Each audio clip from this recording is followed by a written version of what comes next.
Hello నేను miss రావు. గతంలో ఎప్పుడూ లేనటువంటి విధంగా ప్రధానమంత్రి నరేంద్ర మోడీ గారి ఇంటికి వెళ్ళి ఢిల్లీలో ఆర్ఎస్ఎస్ చీఫ్ మోహన్ భగవత్ గారు కలిశారు. వాళ్ళిద్దరి మధ్య భేటీ జరిగింది. ప్రస్తుతం ఉన్నటువంటి పరిస్థితుల్లో వాళ్ళిద్దరి మధ్య జరిగినటువంటి భేటీ చాలా కీలకంగా మారింది. వాళ్ళ భేటీ కంటే ముందు ప్రధానమంత్రి నరేంద్ర మోడీ గారు సిసిఎస్ మీటింగ్లో పార్టిసిపేట్ చేశారు. అంతేకాదు కేంద్ర హోంశాఖకు సంబంధించినటువంటి మీటింగ్లు కూడా పార్టిసిపేట్ చేశారు. రక్షణ శాఖకు సంబంధించినటువంటి మంత్రిత్వ శాఖ సమీక్షలో కూడా పాల్గొన్నారు. దాంతోపాటు త్రివిధ దళాలకు సంబంధించినటువంటి అధిపతులతో కూడా సమీక్షించారు. అజిత్ దోవల్ గారు జాతీయ భద్రతా సలహాదారు ఆయన, అలాగే త్రివిధ దళాల అధిపతులు, కేంద్ర హోంశాఖ మంత్రి అమిత్ షా గారు, రక్షణ శాఖ మంత్రి రాజ్నాథ్ సింగ్ గారు, ప్రధానమంత్రి నరేంద్ర మోడీ గారు, అలాగే వివిధ డిపార్ట్మెంట్కి సంబంధించిన సెక్రటరీలు వీళ్ళందరూ కూడా సిసిఎస్లో మెంబర్స్. ఆ సిసిఎస్ మీటింగ్ రెండోసారి జరిగింది. పహల్గామ్ దాడి జరిగిన తర్వాత ఉగ్రవాద దాడి రెండో మీటింగ్ సిసిఎస్ మీటింగ్ జరిగింది. జనరల్గా జాతీయ భద్రతకు సంబంధించినటువంటి క్యాబినెట్ కమిటీ సమావేశం జరిగింది అని అంటే కీలకమైనటువంటి నిర్ణయం ఏదో ఒకటి ఉంటుంది అనేటువంటి సంకేతాలు ఖచ్చితంగా బయటకు వస్తాయి. ఇప్పుడు సిసిఎస్ మీటింగ్ జరుగుతుంది. ఈ సిసిఎస్ మీటింగ్లో వీళ్ళందరూ కూడా మెంబర్స్, అంటే కీలకమైనటువంటి నిర్ణయం తీసుకోబోతూ ఉన్నారు. ఆర్థిక శాఖ మంత్రి ఉన్నారు, రక్షణ శాఖ మంత్రి ఉన్నారు, హోంశాఖ మంత్రి ఉన్నారు, అలాగే త్రివిధ దళాల అధిపతులు, జాతీయ భద్రతా సలహాదారు, సెక్రటరీసు వీళ్ళందరితోటి మీటింగ్ పెట్టారు ప్రధానమంత్రి నరేంద్ర మోడీ గారు. అంటే ఏ క్షణమైనా సరే పాకిస్తాన్ మీద సైనిక చర్యకు సందేశాలు ఇచ్చేటువంటి అవకాశం ఉంది. ఇప్పటికే త్రివిధ దళాధిపతులకు ఆర్మీకి, భారత ఆర్మీకి పూర్తి స్వేచ్ఛను ప్రధానమంత్రి నరేంద్ర మోడీ గారు ఇచ్చారు. అఫీషియల్గా అనౌన్స్ చేశారు. టైం, ప్లేస్, అలాగే వ్యూహం ఏదైనా సరే మీ ఇష్టం.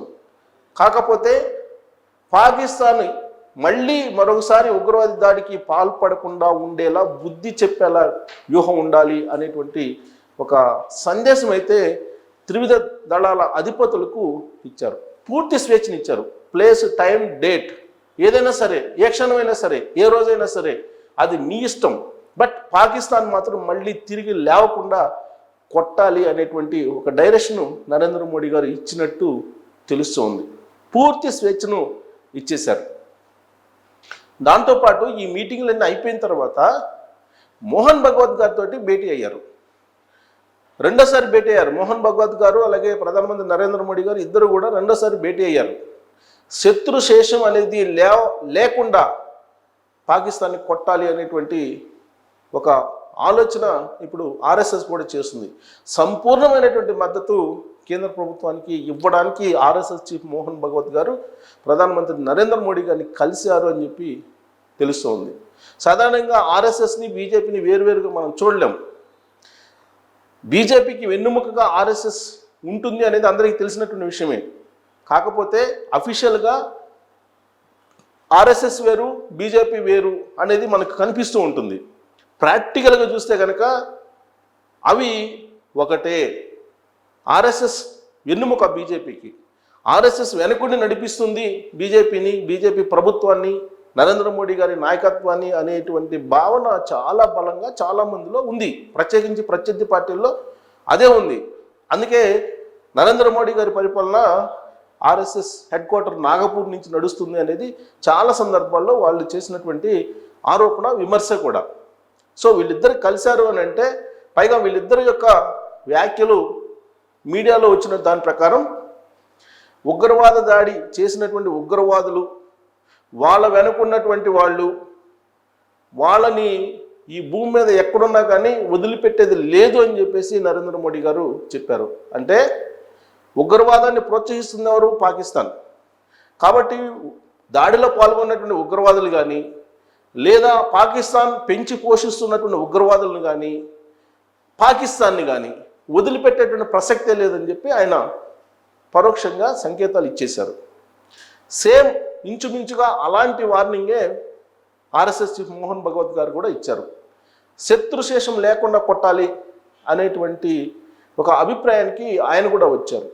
అంటే అక్కడ ఢిల్లీలో జరుగుతున్నటువంటి మీటింగ్స్ కానీ లేదంటే సమీక్షలు కానీ కీలకమైనటువంటి నేతల అభిప్రాయాలు కానీ వీటన్నిటిని క్రోడీకరించి కనుక మనం అబ్జర్వ్ చేస్తే పాకిస్తాన్ తోటి యుద్ధం సన్నద్ధమైంది, యుద్ధానికి భారతదేశం ఏ క్షణమైనా యుద్ధం చేసేటువంటి అవకాశం ఉంది, యుద్ధానికి సైన్యం దూసుకు వెళ్ళేటువంటి అవకాశం ఉంది అనేది క్లియర్గా అక్కడ ఉండేటువంటి వాతావరణం కనిపిస్తుంది. కాకపోతే అఫీషియల్గా అనౌన్స్ చేయాల. దానికి కారణం ఏంటంటే అంతర్జాతీయ సమాజానికి పాకిస్తాన్ ఒక దోషి, పాకిస్తాన్ ఉగ్రవాదులను పెంచి పోషించిన దేశం అనేటువంటి విషయాన్ని తెలపాలి. అంతర్జాతీయ సమాజంలో ఏకాకిగా పాకిస్తాన్ని నిలపాలి. అందుకే గత 3-4 రోజుల నుంచి 2 దేశాల సరిహద్దుల వద్ద జరుగుతున్నటువంటి ఫైరింగ్ని హైలైట్ చేస్తుంది భారతదేశం. కాల్పుల విరమణ ఒప్పందాన్ని కాదని పాకిస్తాన్ సైన్యం 4 ప్రాంతాల్లో సరిహద్దుల్లో భారతదేశానికి సంబంధించిన సైనిక పోస్టుల మీద కాల్పులు జరిపారు. దానికి ప్రతిగా భారత ఆర్మీ కూడా సమాధానం చెప్పింది. ఒకవైపేమో పాకిస్తాన్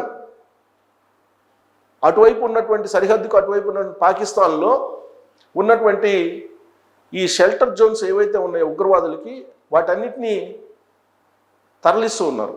వాటిని లాంచ్ ప్యాడ్లు అంటున్నారు. ఆ లాంచ్ ప్యాడ్లను బేస్ చేసుకుని దాదాపు 200 మంది ఉగ్రవాదులు భారత్ పాకిస్తాన్ సరిహద్దు వెంబడి ఉన్నారు పాకిస్తాన్ భూభాగంలో అనేటువంటి ఇన్ఫర్మేషన్ భారత ఆర్మీ వద్ద ఉంది. అందుకే ఆ 200 మందిని లేపేసేటువంటి కార్యక్రమానికి ఇప్పుడు భారత ఆర్మీ సిద్ధమైంది. ఆ విషయాన్ని తెలుసుకున్నటువంటి పాకిస్తాన్ ఆర్మీ ఇమీడియట్గా ఆ 200 మంది ఉగ్రవాదుల్ని లాంచ్ ప్యాడ్ల నుంచి పాకిస్తాన్ సైనిక స్థావరాలకి తరలించారు.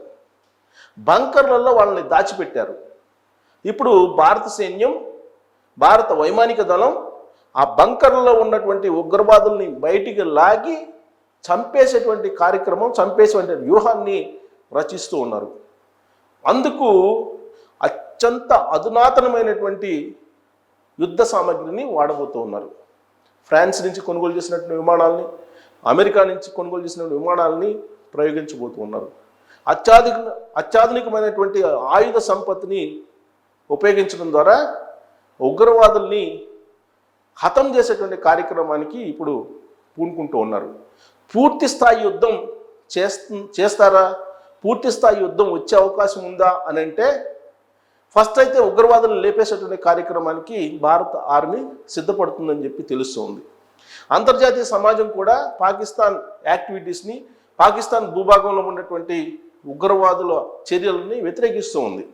అందుకే రష్యా కంప్లీట్ సపోర్ట్ చేస్తుంది, అమెరికా పూర్తి స్థాయిలో సపోర్ట్ చేస్తూ ఉంది, చైనా మాత్రం అటు ఇటు కాకుండా డోల్ డ్రమ్స్లో ఉంది, ఇండైరెక్ట్గా పాకిస్తాన్కి సపోర్ట్గా ఉంది. అయినప్పటికీ కూడా భారత ఆర్మీ పాకిస్తాన్లో ఉండేటువంటి ఉగ్రవాద స్థావరాలని పూర్తి స్థాయిలో భూస్థాపితం చేయడానికి అనువైనటువంటి యుద్ధ సామగ్రిని, మిసైల్స్ని రెడీ చేసుకుంది అని చెప్పి తెలుస్తోంది. సో ఢిల్లీలో ఉదయం నుంచి వరుసగా జరుగుతున్నటువంటి సమావేశాలు, సమీక్షలను గమనిస్తే ఏదో జరగబోతుంది. గతంలో సర్జికల్ స్ట్రైక్స్ని మనం చూసాం, 2 times చూసాం సర్జికల్ స్ట్రైక్స్ని. మరి అలాంటి సర్జికల్ స్ట్రైక్స్ ఈసారి కూడా ఉంటాయి అంటే కాదు, అంతకన్నా తీవ్రమైనటువంటి దాడులు పాకిస్తాన్ మీద ఉండబోతున్నాయి అని చెప్పి తెలుస్తోంది. మోహన్ భగవత్ గారు కూడా ఎంటర్ అయ్యారు అని అంటే ఖచ్చితంగా పాకిస్తాన్ మీద తీవ్రమైనటువంటి చర్యలు ఉంటాయి.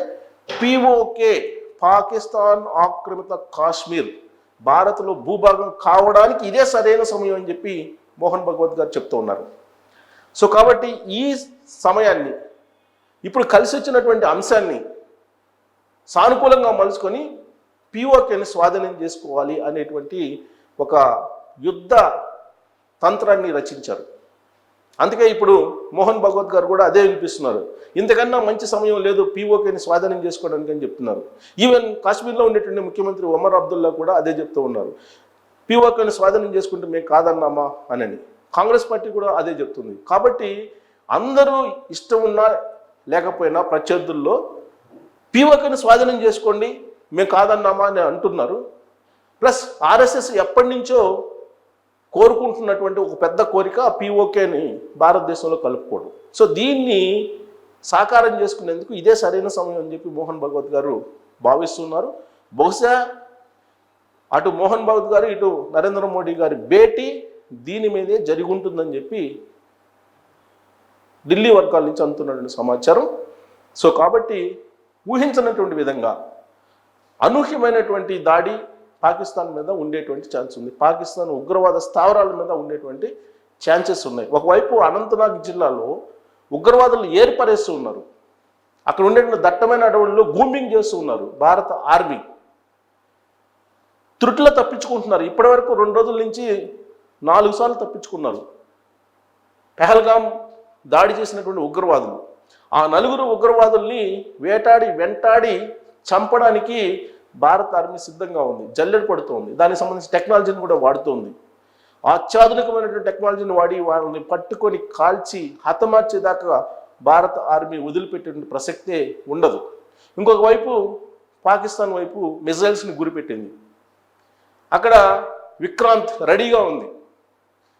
విక్రాంత్ అక్కడి నుంచి మిసైల్స్ని వేస్తే పాకిస్తాన్లో ఉన్నటువంటి ఉగ్రవాద స్థావరాలు ఒక్కొక్కటిగా కాలిపోవడం కూలిపోవడం ఖాయమని చెప్పి భారత ఆర్మీ టార్గెట్ చేసింది ఆ స్థాయిలో. సో కాబట్టి పిఓకేని స్వాధీనం చేసుకోవటమే అంతిమ లక్ష్యం ప్రస్తుతం. దానికి సంబంధించి ఇప్పుడు ఉగ్రవాద స్థావరాలని స్వాధీనం చేసుకోవటం, వాటిని ధ్వంసం చేసే కార్యక్రమాలు జరుగుతూ ఉన్నాయి. ప్రత్యేకించి పిఓకేని స్థావరంగా చేసుకునే ఉగ్రవాదులు ఉన్నారు. అక్కడే షెల్టర్ జోన్స్ని ఏర్పాటు చేసుకున్నారు వాళ్ళు. కాబట్టి ప్రధానంగా అక్కడే టార్గెట్ చేయబోతూ ఉన్నారు. పాకిస్తాన్ ఇప్పటికే అప్రమత్తమైంది. వాళ్ళు కూడా మిజైల్స్ని రెడీ చేసుకుంటున్నారని చెప్పి చెప్తూ ఉన్నారు. కానీ భారత ఆర్మీ లాగా ఉత్సాహంగా లేదు పాకిస్తాన్ ఆర్మీ.